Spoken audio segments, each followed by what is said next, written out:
அல்ஹம்துலில்லாஹ் அஸ்ஸலாத்து வஸ்ஸலாமு அலா ரசூலில்லாஹ் வல ஆலிஹி வஸஹ்பிஹி அஜ்மஈன் அம்மா பஅத் ஃபஅஊது பில்லாஹி மினஷ் ஷைத்தானிர் ரஜீம் பிஸ்மில்லாஹிர் ரஹ்மானிர் ரஹீம் அஸ்ஸலாமு அலைக்கும் வரஹ்மத்துல்லாஹி வபரகாத்துஹு.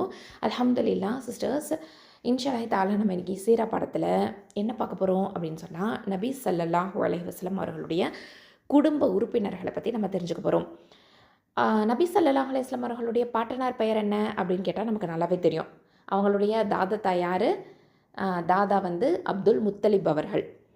சவுதி அரேபியாவில் மக்கா அப்படிங்கிற ஊரில் ஹாஷிம் வம்சத்தை சார்ந்தவர் தான் அப்துல் முத்தலிப். இவர் வந்து மக்காவுக்கு வரக்கூடிய ஹாஜிகளுக்கு உணவளிக்கிறது, தண்ணீர் கொடுக்கறது அப்படிங்கிற நற்செயல்களில் ஈடுபட்டு வந்தார்.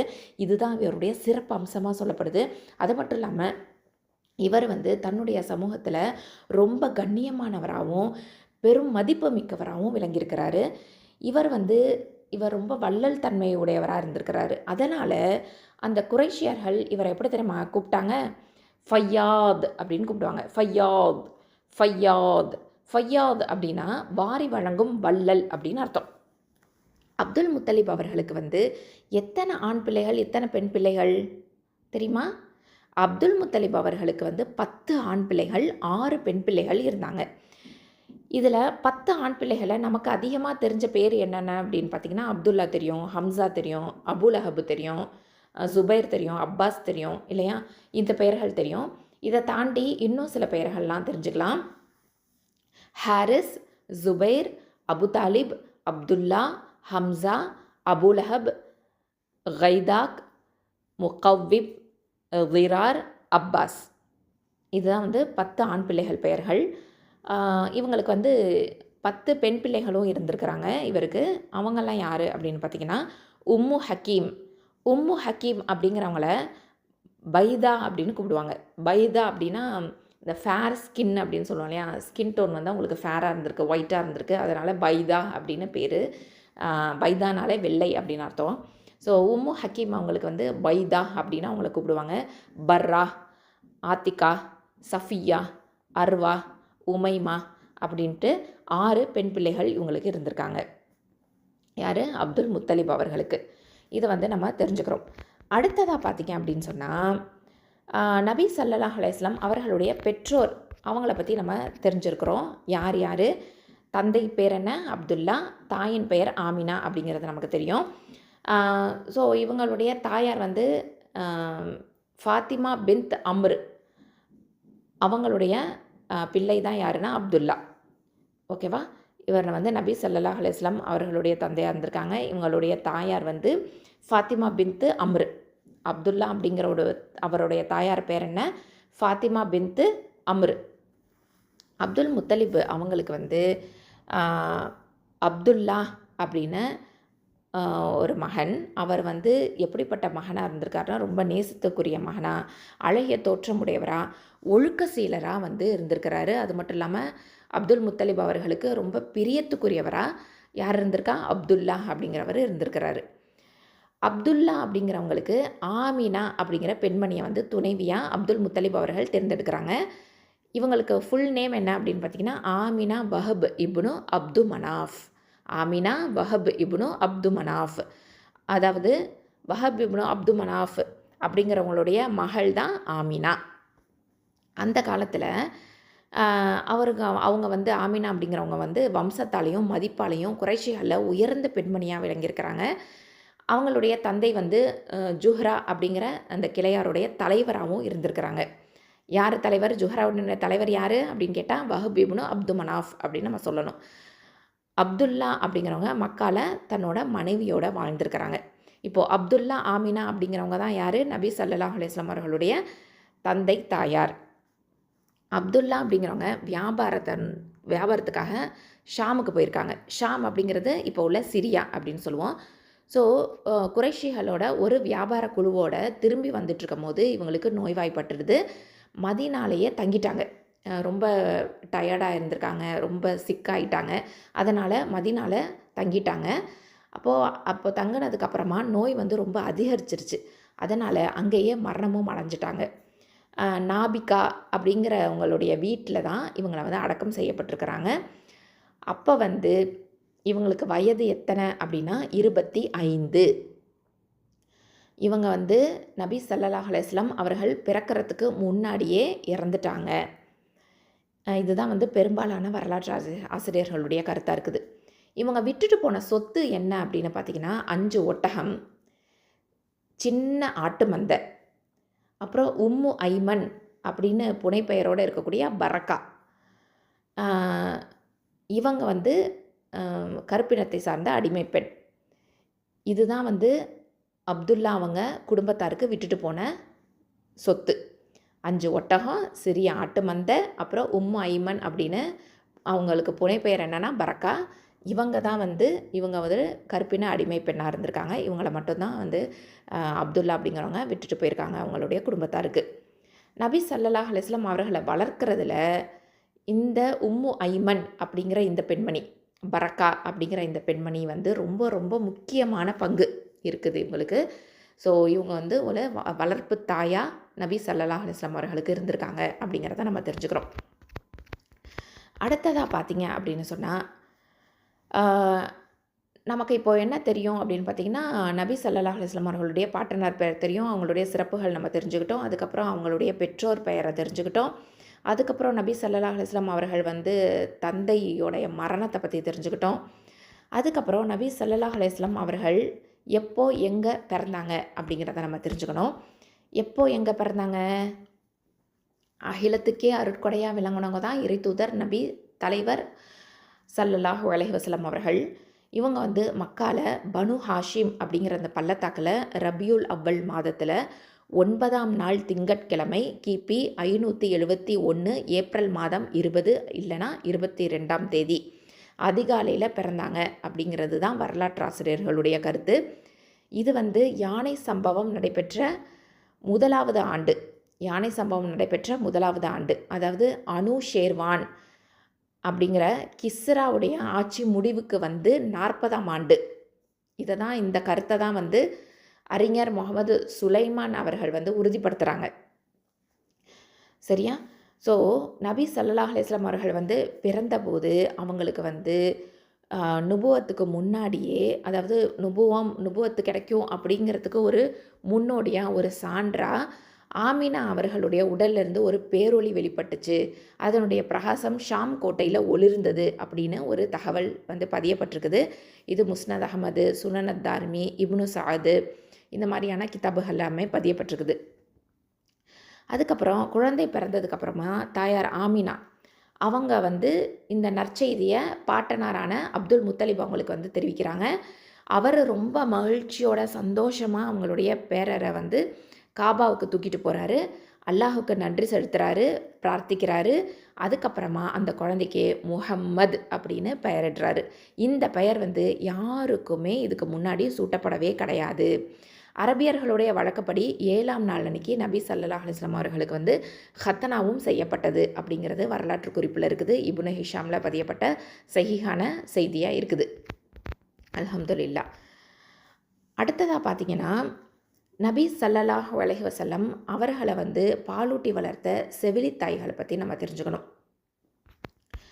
அதாவது நபி ஸல்லல்லாஹு அலைஹி வஸல்லம் அவர்கள் வந்து அந்த காலத்தில் எப்படி அப்படின்னு பார்த்திங்கன்னா, நகர்ப்புற அரபியர்கள் எல்லாமே அவங்களுடைய குழந்தைங்களை பாலூட்டுறதுக்காக கிராமப்புற செவிலி தாய்மார்கள்கிட்ட வந்து தேர்ந்தெடுத்து அவங்களுடைய வழக்கமே அப்படி தான் இருந்துச்சு. அவங்க வந்து அந்த கிராமப்புற செவிலியர்களை வந்து தேர்ந்தெடுப்பாங்க. அவங்கக்கிட்ட வந்து இந்த குழந்தைய ஒப்படைச்சி அவங்கள வந்து பால் குடித்து வளர்க்க வைப்பாங்க. ஏன் அப்படின்னு பார்த்திங்கன்னா, இந்த குழந்தைங்களுக்கு நகரத்தில் உள்ள நோய் வந்து தொற்றாமல் இருக்கணும் அப்படிங்கிறதுக்காகவும், உடல் உறுதியாக இருக்கணும் அப்படிங்கிறதுக்காகவும், நரம்புகள் வலிமை அடையணும் அப்படிங்கிறதுக்காகவும், தூய அரபி மொழியை திறம்பட கற்றுக்கணும் அப்படிங்கிறதுக்காகவும், இது வந்து ஒரு நடைமுறையில் இருந்த ஒரு வழக்கமாக அந்த அரபியர்கள் மத்தியில் இருந்திருக்கு அப்படிங்கிறத நம்ம தெரிஞ்சுக்கிறோம். அப்போ வந்து அப்துல் முத்தலிப் அவர்கள் தன்னுடைய பேரருக்குரிய செவிலித்தாயை வந்து தேடுறாரு. அப்போது சாது இப்னு பக்ர் அப்படிங்கிற கோத்திரத்தை சேர்ந்த ஹலிமா பின்த் அபு சுவைபு அப்புறம் அப்துல்லா இப்னு ஹாரிஸ் இந்த பெண்மணிக்கிட்ட வந்து ஒப்படைக்கிறாங்க. அவருடைய கணவர் வந்து ஹாரிஸ் இப்னு அப்துல் உஸ்ஸா அப்படிங்கிறவர். இவருக்கு வந்து அபு ஹபீஷா அப்படின்னு ஒரு புனைப்பெயரும் இருந்திருக்குது. ஸோ இவங்க வந்து என்ன பண்ணுறாங்கன்னா, நபி ஸல்லல்லாஹு அலைஹி வஸல்லம் அவர்களை வந்து தூக்கிட்டு போகிறாங்க. யார்? ஹலீமா பின்த் அபு சுவைப் அவர்கள். ஸோ இவங்களுடைய வரலாறு நமக்கு நல்லாவே தெரியும், அல்ஹம்துலில்லாஹ். அதுக்கப்புறமா ஒரு காலகட்டத்துக்கு அப்புறமா நெஞ்சு திறக்கப்படுதல் அப்படிங்கிற ஒரு நிகழ்வு வந்து நடக்குது. அதாவது நபி ஸல்லல்லாஹு அலைஹி வஸல்லம் அவர்கள் வந்து திரும்பவும் சாது கிளையார்கிட்ட அழைச்சிட்டு வரப்படுறாங்க. அதுக்கப்புறமா சில மாதங்களுக்கு பிற்பாடு அவங்களுக்கு வந்து நெஞ்சு திறக்கப்பட்ட நிகழ்ச்சி வந்து நடக்குது. அதாவது அந்த நிகழ்ச்சியை பற்றி அனஸ் ரலியல்லாஹு அன்ஹு அவங்க எப்படி தெரியுமா சொல்கிறாங்க, நபி ஸல்லல்லாஹு அலைஹி வஸல்லம் அவர்கள் வந்து சிறுவர்களோட விளையாடிட்டு இருந்தாங்க. அப்போது வானவர் ஜிப்ரீல் அலைஹிஸ்ஸலாம் அவர்கள் வந்து வருகை தந்தாங்க. அப்போது நபி ஸல்லல்லாஹு அலைஹி வஸல்லம் அவங்கள வந்து மயக்கமுறை செஞ்சுட்டாங்க. நெஞ்சை திறந்து இதயத்தை வெளியே எடுத்தாங்க. அதில் ஒட்டியிருந்த ஒரு துண்டை அகற்றிட்டு, இது உம்மிடம் இருந்த ஷைத்தானின் பங்கு அப்படின்னு சொல்லிட்டு தங்க தட்டில் இதயத்தை வச்சாங்க. அதில் ஜம்சம் தண்ணீரை ஊற்றி கழுவுனாங்க. அதுக்கப்புறமா அந்த இதய பகுதிகளை ஒன்றிணைச்சு நெஞ்சுக்குள்ளே திரும்ப பதிச்சிட்டாங்க. இதை பார்த்த சிறுவர்கள் ஹலிமா அவங்கக்கிட்ட ஓடி வந்து முகமது கொலை செய்யப்பட்டார் அப்படின்னு சொல்லி கத்துனாங்க. நபி ஸல்லல்லாஹு அலைஹி வஸல்லம் அவங்கள நோக்கி எல்லாருமே ஓடுனாங்க. அப்போது அவங்களுடைய நிறம் மாறி இருந்துச்சு அப்படின்னு சொல்லப்படுது. அனஸ் ரலியல்லாஹு அன்ஹு அவங்க வந்து சொல்கிறாங்க, நபி ஸல்லல்லாஹு அலைஹி வஸல்லம் அவர்களின் நெஞ்சில் தைக்கப்பட்டதற்கான அடையாளத்தை நான் கண்டேன் அப்படின்னு சொல்கிறாங்க. சுபஹானல்லாஹ். அப்போது இங்கே வந்து என்ன ஒரு நடந்திருக்கு, ஒரு நிகழ்ச்சி, ஒரு ஆப்ரேஷன் நடந்திருக்கு இல்லையா? சுபஹானல்லாஹ். அதாவது ஓப்பன் ஹார்ட் சர்ஜரி அப்படின்னு சொல்லுவோம் இல்லையா? அந்த மாதிரி ஒரு நிகழ்வு வந்து இங்கே நடந்திருக்கு அப்படிங்கிறத நம்மளால் தெரிஞ்சுக்க முடியுது. சுபஹானல்லாஹ்.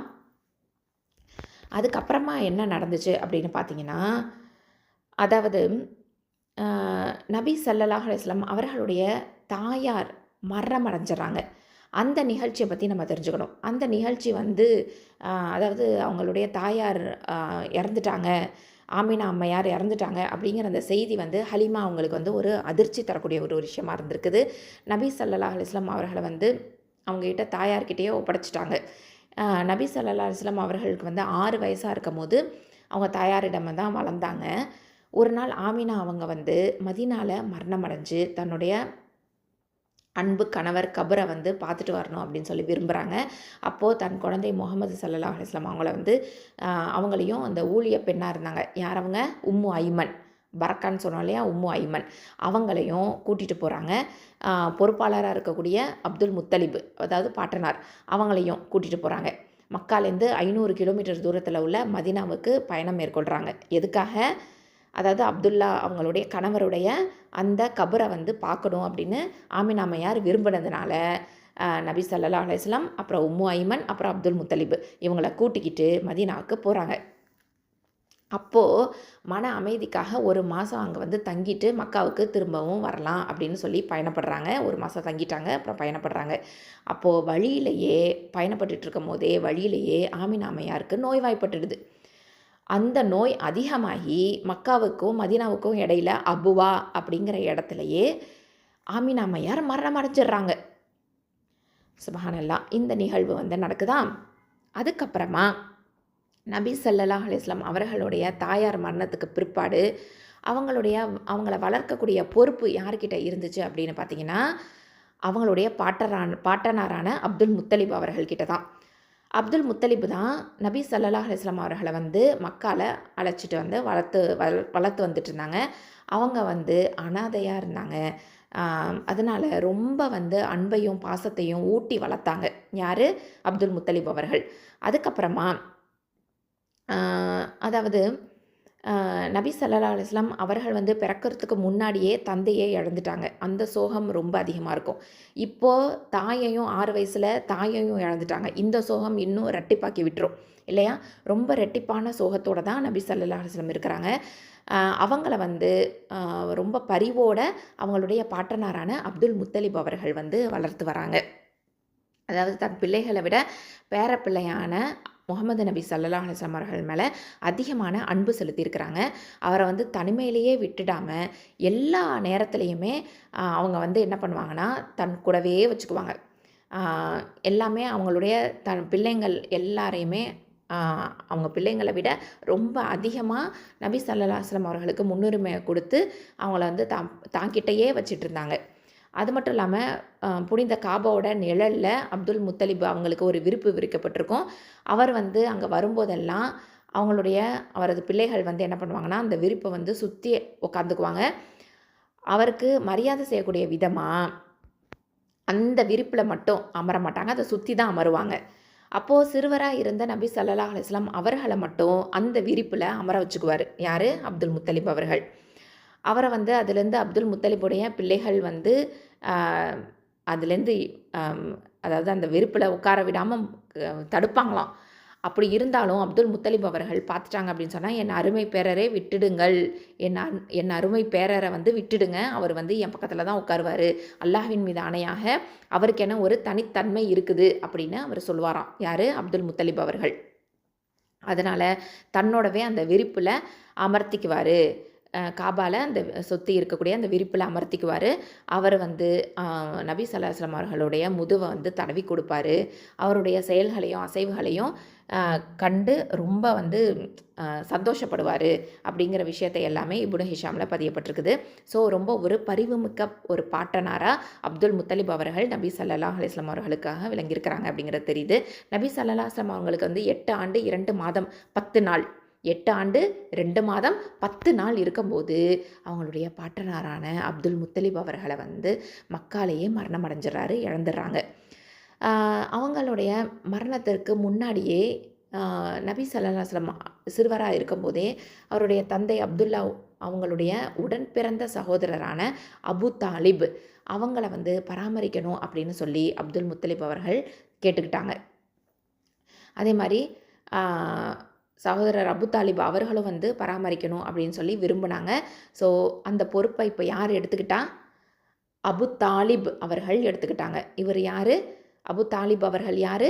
அப்துல்லாவின் உடன் பிறந்த சகோதரர். அல்ஹம்துலில்லாஹ். அதுக்கப்புறம் இவர் வந்து எப்படிப்பட்டவராக இருந்தார்னா, ஒரு பிரியமான பெரிய தந்தையாக இருந்தார். ஒரு பிரியமான பெரிய தந்தை, அதாவது ரொம்ப வந்து பாச நேசமாக இருந்திருக்காங்க. நபி ஸல்லல்லாஹு அலைஹி வஸல்லம் அவர்களை வந்து பராமரிக்கக்கூடிய பொறுப்பை இந்த பெரிய தந்தையான அபு தாலிப் அவர்கள் வந்து ரொம்ப சிறப்பான முறையிலேயே நிறைவேற்றியிருக்கிறாங்க. தன் பிள்ளைகளில் ஒருவராக நபி ஸல்லல்லாஹு அலைஹி வஸல்லம் அவங்கள வந்து ஆக்கிக்கிட்டாங்க. அவங்களுக்கு ரொம்ப முக்கியத்துவமும் கண்ணியமும் கொடுத்து வந்துட்டு இருந்தாங்க. ஏறத்தாழ 40 ஆண்டுகளை வந்து பாதுகாத்து அரவணைச்சாங்க அப்படின்னு சொல்லலாம். நபி ஸல்லல்லாஹு அலைஹி வஸல்லம் அவர்களுக்காகவே அதாவது பிறருடைய நட்பையும் வெறுப்பையும் சம்பாதிச்சுக்கிட்டவர் யார் அப்படின்னு பார்த்தீங்கன்னா, அபு தாலிப் அவர்கள். இவர் தான் வந்து நபி ஸல்லல்லாஹு அலைஹி வஸல்லம் அவர்களுடைய பிரியமான பெரிய தந்தையாக இருந்திருக்கிறாரு அப்படிங்கிறத நம்ம தெரிஞ்சுக்கிறோம். அதுக்கப்புறம் இதில் ஒரு முக்கியமான விஷயம் என்ன அப்படின்னு சொன்னால், நபி ஸல்லல்லாஹு அலைஹி வஸல்லம் அவர்கள் வந்து சிறு வயதில் என்ன வேலை செஞ்சுட்டு இருந்தாங்க, வாலிப வயதில் என்ன வேலை செஞ்சுட்டு இருந்தாங்க அப்படிங்கிறத நமக்கு தெரியணும். ஸோ இவங்களுடைய ப்ரொஃபஷன் என்ன, இவங்களுடைய ஜாப் என்ன அப்படின்னு பார்த்தீங்கன்னா, நபி ஸல்லல்லாஹு அலைஹி வஸல்லம் அவர்கள் வந்து வாலிபத்தோடைய ஆரம்ப காலத்தில் குறிப்பிட்ட தொழில் எதையுமே வந்து செஞ்சுட்டு வரல. ஆனாலும் சாது கிளையார் அப்படிங்கிறவங்களுடைய ஆட்டு மந்தையை மேய்த்ததாக பல அறிவிப்புகள் இருக்குது. ஸோ இவங்க வந்து ஆட்டு மந்தையை மேய்ப்பவராக இருந்திருக்கிறாங்க அப்படிங்கிறத நம்ம தெரியுது. அது மட்டும் இல்லாமல் மக்காவாசிகளுடைய ஆடுகளையும் மேய்த்து அதுக்கு கூலியாக தானியங்களையும் வாங்கிட்டு இருந்தாங்க அப்படிங்கிறது தெரியுது. அப்போல்லாம் வந்து பணம் காசு இதெல்லாம் கிடையாது. அப்போ வந்து பண்டம் பரிமாற்று முறை தான் இருக்கும். ஒரு வேலையை செஞ்சோம் அப்படின்னு சொன்னால் அதுக்கு வந்து தானியம் இந்த மாதிரி தருவாங்க. இல்லை நம்ம வந்து பண்டத்தையே பரிமாற்றம் பண்ணி தான் வியாபாரமே நடக்கும். ஸோ அந்த மாதிரியான ஒரு காலகட்டம். அப்போது இவங்க ஆட்டு மேய்ப்பாளராக இருந்து இந்த சாது கிளையாரோடைய ஆட்டு மந்தையை மேய்த்ததுக்காக இவங்களுக்கு தானியங்களை வந்து கொடுத்துருக்குறாங்க, கூலியாக கொடுத்துருக்குறாங்க அப்படிங்கிறது சஹீஹுல் புகாரியில் பதியப்பட்ட செய்தியாக இருக்குது.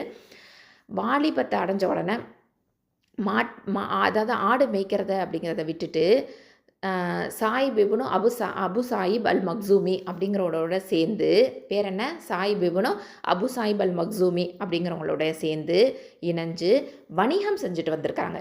அதாவது ட்ரேடிங் பிஸ்னஸ்ஸு இதை பண்ணிகிட்டு இருந்திருக்காங்க. நம்பிக்கைக்குரிய ஒரு மிகச்சிறந்த தொழில் நண்பராக நபி ஸல்லல்லாஹு அலைஹி வஸல்லம் அவங்களுக்கு வந்து விளங்கியிருக்கிறாங்க. யாருக்கு? சாயிப் இப்னு அபு சாயிப் அல் மக்சூமி அப்படிங்கிறவருக்கு ஒரு சிறந்த தொழில் நண்பராக, நம்பிக்கைக்குரிய நண்பராக யாரை இருந்திருக்கா? நபிகள் நாயகம் ஸல்லல்லாஹு அலைஹி வஸல்லம் அவர்கள் வந்து திகழ்ந்திருக்கிறாங்க. மக்கா வெற்றி நடந்துச்சு இல்லையா? இந்த கான்குவஸ்ட் ஆஃப் மக்கா, அதாவது ஹிஜ்ரி 8ஆம் ஆண்டு. அந்த சமயத்தில் நபி ஸல்லல்லாஹு அலைஹி வஸல்லம் அவங்கக்கிட்ட வந்து அவர் வராரு. யார்? சாயிப் இப்னு அபு சாயிப் அல் மக்சூமி அப்படிங்கிறவர். அப்போ வந்து நபி ஸல்லல்லாஹு அலைஹி வஸல்லம் அவரை பற்றி என்ன தெரியுமா சொன்னாங்க? என் சகோதரரே, என் தொழில் நண்பரே அப்படின்னு அவரை கூப்பிடுவாங்க. அல்ஹம்துலில்லாஹ். அப்புறம் நபி ஸல்லல்லாஹு அலைஹி வஸல்லம் அவர்கள் வந்து 25 வயதில் ஹதீஜா அப்படிங்கிற இந்த பெண்மணியை திருமணம் செஞ்சுக்கிறாங்க. அதுக்கு முன்னாடி ஒரு நிகழ்வு என்ன அப்படின்னு பார்த்தீங்கன்னா, நபி ஸல்லல்லாஹு அலைஹி வஸல்லம் அவர்கள் வந்து 25வது வயதில் ஹதீஜா அவங்களுடைய வணிகப் பொருட்களோட ஷாமுக்கு போகிறாங்க. அப்போது என்ன நடக்குது அப்படின்னு பார்த்தீங்கன்னா, ஹதீஜா பின் ஹுவைலித் அப்படிங்கிறவங்க தான். முழு பெயர் ஹதீஜா பின்த் ஹுவைலித் ரலியல்லாஹு அன்ஹா. இவங்க வந்து என்ன அப்படின்னு பார்த்தீங்கன்னா, ரொம்ப சிறப்பும் வளமும் மிக்க ஒரு வியாபார பெண்மணியாக திகழ்ந்திருக்காங்க. ஒரு நல்ல ஒரு பிஸ்னஸ் உமனாக வந்து இவங்க விளங்கியிருக்கிறாங்க. இவங்க வந்து தன்னுடைய வியாபாரத்துக்காக ஆட்களை வேலைக்கு அமர்த்தும் போது அதில் கிடைக்கக்கூடிய லாபத்தில் ஒரு பகுதியை வந்து அவங்களுக்கு வந்து வேலைக்கு ஆள் இருக்காங்க இல்லையா, அவங்களுக்கு வந்து கொடுப்பாங்க. அதாவது வேலைக்கு அதாவது ஆட்களை வேலைக்கு அமர்த்துவாங்க. அதில் கிடைக்கக்கூடிய லாபத்தில் ஒரு பகுதியை எடுத்து அவங்களுக்கு தருவாங்க. நபி ஸல்லல்லாஹு அலைஹி வஸல்லம் அவங்களுடைய வாய்மை, நம்பகத்தன்மை இந்த மாதிரியான நற்பண்புகளை வந்து கேள்விப்பட்டுட்டு அவங்கள வரவழைச்சு அவங்களுடைய அடிமை மைசரா அப்படிங்கிறவங்களுடைய வணிகப் பொருட்களை எடுத்துக்கிட்டு ஷாமில் வணிகம் செய்யணும் அப்படின்னு சொல்லி அனுப்பி வைக்கிறாங்க. அது மட்டும் இல்லாமல் மற்ற வணிகர்களுக்கு கொடுத்ததை விட சிறப்பான பங்கை வந்து உங்களுக்கு தரேன் அப்படின்னு கோரிக்கையும் முன்வைக்கிறாங்க. அதை நபி ஸல்லல்லாஹு அலைஹி வஸல்லம் அவர்கள் வந்து ஒப்புக்கொள்கிறாங்க அப்படிங்கிற இந்த செய்தியை நம்ம வந்து தெரிஞ்சுக்கிறோம். ஸோ நபி ஸல்லல்லாஹு அலைஹி வஸல்லம் அவர்கள் வந்து சிறு வயதில் என்ன வேலை செஞ்சுட்டு இருந்தாங்கன்னா, ஆடு மெய்ப்பாளராக இருந்திருக்கிறாங்க அப்படிங்கிறத தெரியுது. அது மட்டும் இல்லாமல் அது வந்து சாது கிளையாருடைய ஆடு மெய்ப்பாளராக இருந்திருக்கிறாங்க. ஸோ அது மட்டும் இல்லாமல் மக்காவாசிகளுடைய ஆடுகளை மேய்த்து அவங்களுக்கு கூலியாக என்ன கொடுக்கப்பட்டுச்சு அப்படின்னு பார்த்தீங்கன்னா, தானியங்கள் கொடுக்கப்பட்டிருக்குது அப்படிங்கிறது தெரியுது. அதுக்கப்புறம் வாலிப வயதில் என்ன தொழில் செஞ்சாங்க அப்படின்னு பார்த்தீங்கன்னா, ட்ரேடிங் பிஸ்னஸ் பண்ணிகிட்டு இருந்திருக்காங்க, வணிகம் பண்ணிகிட்டு இருந்திருக்காங்க. அதில் ஹதீஜா பின்த் ஹுவைலித் இவங்க வந்து ஒரு சிறந்த ஒரு வியாபார பெண்மணி. இவங்க கிட்டையும் நபி ஸல்லல்லாஹு அலைஹி வஸல்லம் அவர்கள் வந்து வேலை பார்த்துருக்குறாங்க அப்படிங்கிறத நம்மளால் தெரிஞ்சுக்க முடியுது. அடிமை மைசராவோட, அதாவது ஹதீஜா பின்த் ஹுவைலித் அவங்களுடைய அடிமை வந்து மைசரா. இது வந்து ஒரு ஆண் தான். இந்த ஆண் இவங்களும் கூட வந்து வணிகப் பொருட்களை எடுத்துக்கிட்டு ஷாமில் வணிகம் செஞ்சுட்டு வரணும் அப்படின்னு சொல்லியிருக்காங்க. அதை வந்து நபி ஸல்லல்லாஹு அலைஹி வஸல்லம் அவர்கள் வந்து ஒத்துக்கிட்டாங்க. ஸோ இந்த மாதிரியான ஒரு விஷயங்கள் எல்லாமே வந்து இவங்க குடும்பம் அப்படின்னு பார்க்கும்போது இத்தனை விஷயங்கள் நம்ம தெரிஞ்சுக்கிறோம். அதாவது நபி ஸல்லல்லாஹு அலைஹி வஸல்லம் அவர்களுடைய பாட்டனார் பெயரை தெரிஞ்சுக்கிட்டோம், அவங்களுடைய சிறப்புகளை பற்றியும் நம்ம தெரிஞ்சுக்கிட்டோம். நபி ஸல்லல்லாஹு அலைஹி வஸல்லம் அவர்களுடைய பெற்றோர் பெயர் என்ன அப்படிங்கிறத தெரிஞ்சுக்கிட்டோம்.